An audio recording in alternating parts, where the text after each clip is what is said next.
Assalamualaikum warahmatullahi wabarakatuh. Perkenalkan, nama saya Siti Munawaroh, kelas PMT 6B. Di video ini, saya akan menjelaskan mengenai perkembangan software komputer.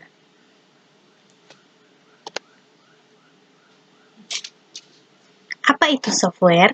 Software atau perangkat lunak komputer adalah sekumpulan instruksi atau perintah yang disusun secara logis dan berbentuk kode yang dapat dimengerti oleh komputer.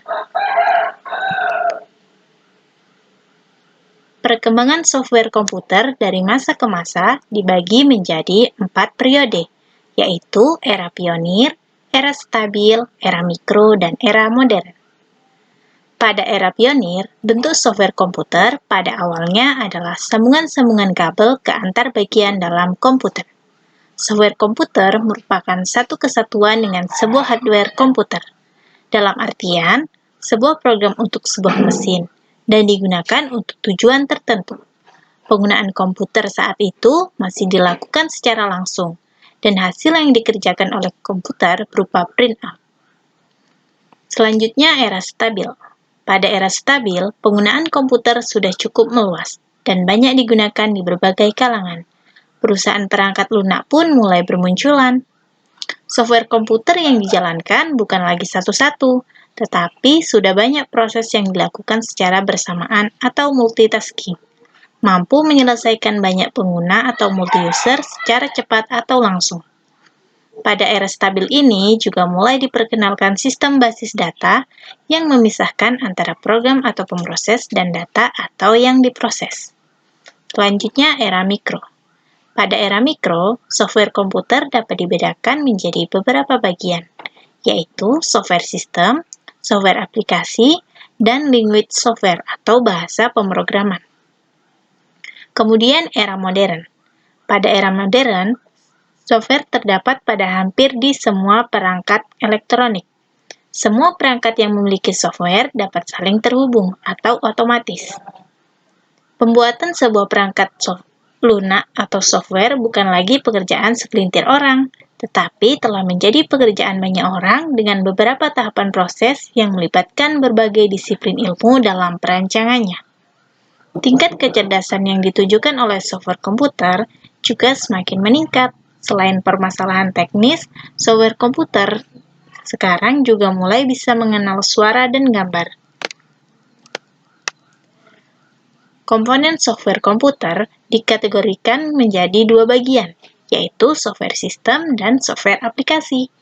Software sistem adalah perangkat lunak yang khusus berkaitan dengan hardware sistem komputer. Sedangkan software aplikasi merupakan perangkat lunak yang umumnya digunakan untuk mengolah data. Software sistem sendiri dibagi menjadi 3 bagian, yaitu sistem operasi, bahasa pemrograman, dan program utility. Sistem operasi merupakan perangkat lunak yang mengoperasikan komputer serta menyediakan antarmuka dengan perangkat lunak lain atau dengan pengguna.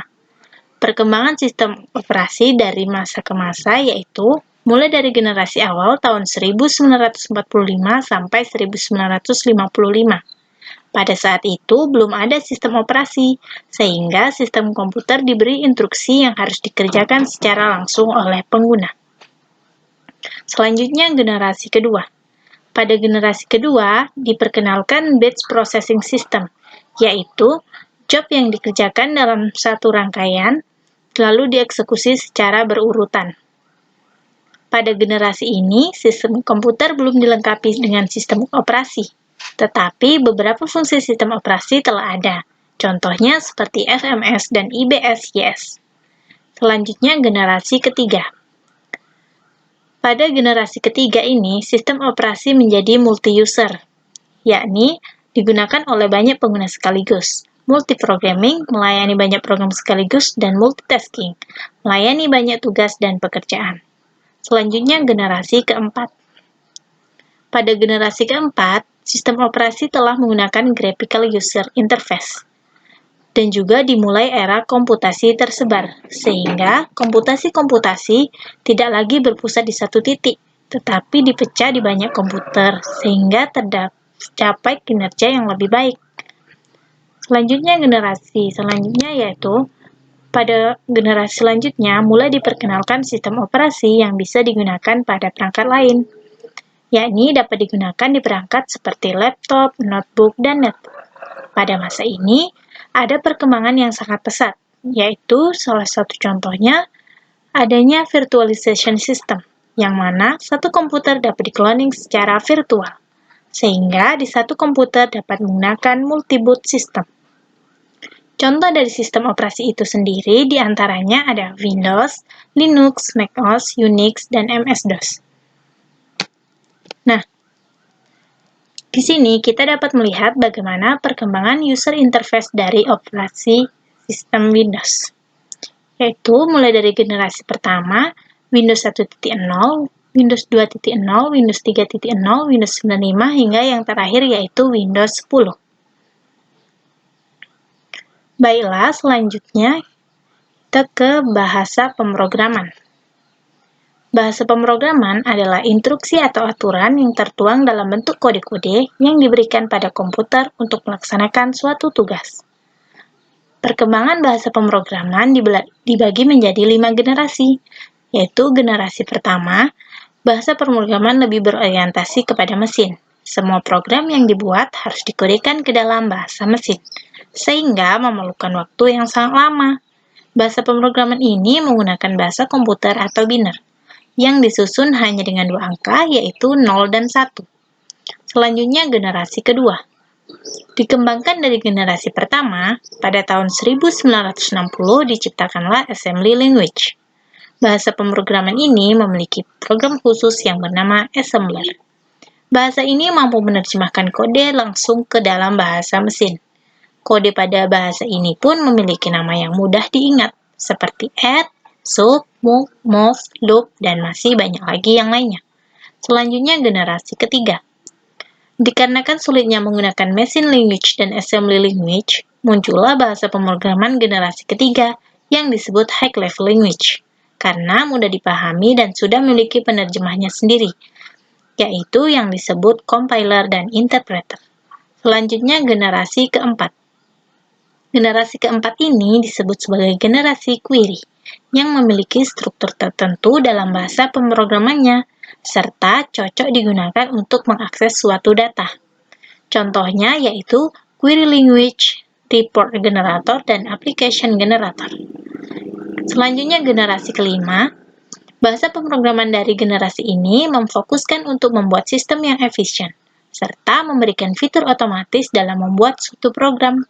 Generasi ini juga disebut sebagai intelligent programming dan very high level language. Salah satu contoh bahasa pemrograman dari generasi ini adalah LISP dan Prolog. Selanjutnya, program utility. Program utility merupakan perangkat lunak komputer yang didesain secara khusus untuk membantu proses analisis, konfigurasi, optimasi, dan membantu pengelolaan sebuah komputer atau sistem. Contoh dari program utility itu ada program backup and restore, pemulihan data, kompresi data, partisi hard disk, burning disk, duplikat file, dan antivirus. Yang terakhir yakni software aplikasi. Software aplikasi ini terus mengalami perkembangan dari masa ke masa. Contoh dari software aplikasi yaitu ada aplikasi perkantoran atau Office, yang merupakan program satu paket yang berisi pengolah kata, pengolah angka, presentasi, dan sebagainya. Contohnya yaitu Microsoft Office, OpenOffice, dan sebagainya. Selanjutnya ada aplikasi grafis yang digunakan untuk mendesain gambar atau foto. Contohnya CorelDRAW, GIMP, dan Photoshop. Selanjutnya ada aplikasi multimedia, yakni yang digunakan untuk memutar file multimedia. Contohnya Winamp, Windows Media Player, dan QuickTime. Yang terakhir ada aplikasi internet yang digunakan untuk mengakses beragam layanan internet, seperti Internet Explorer, Mozilla Firefox, Google Chrome, dan lain sebagainya. Baiklah, demikian penjelasan dari saya. Kurang dan lebihnya saya mohon maaf. Terima kasih. Wassalamualaikum warahmatullahi wabarakatuh.